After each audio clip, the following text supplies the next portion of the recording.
Another day, another basketball stories na naman ang pagkukwentuhan natin. At ngayon nga ay pag-uusapan natin ang balitang maraming nga na pong nadismaya ngayon kay Bam Adebayo at ang game preview ng Golden State Warriors laban sa Minnesota Timberwolves. Simula nga po nang mabasag ni Bam Adebayo ang record ni Kobe Bryant na 81 points bilang pangalawa sa may pinakamalaking puntos na nagawa sa isang NBA game,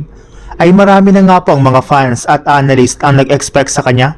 sa mga laro ng Miami.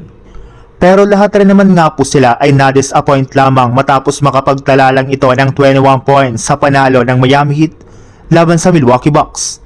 Ilang araw lang naman nga pong nakakalipas mula nang makapagtala ito ng 83 points, ay agad na nga po itong nag-struggle sa kanyang shooting sa pagkakaroon lamang niya dito ng 6 out of 20 shooting sa field goal,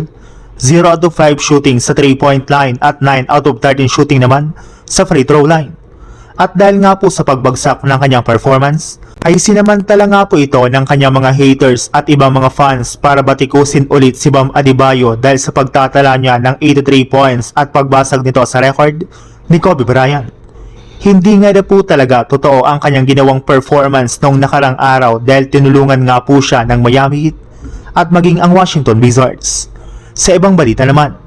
matapos nga po ang sobrang nakakadismayang pagkatalo ng Golden State Warriors sa kanilang game laban sa Chicago Bulls, ay kakalabanin na rin naman nga po nila ngayong araw ang Minnesota Timberwolves na isa sa mga team na sobrang nag-i-struggle sa mga nakalipas na araw. Sa kabila nga po ng pagiging contender nito ay hirap pa rin nga po sila na makakuha ng panalo matapos silang magkaroon ng 3-game losing streak laban sa mga teams ng Orlando Magic, Los Angeles Lakers at Los Angeles Clippers, kaya isa na nga po itong oportunidad na pwedeng samantalahin ng Golden State Warriors.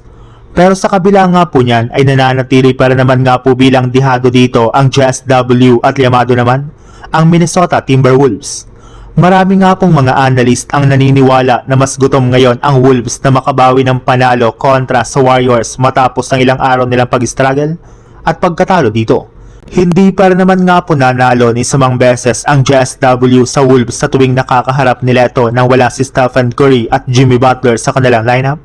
Kaya malaki nga po ang posibilidad na matalo sila dito pero na lang kung mag-step up ang halos lahat ng kanilang mga natitirang player.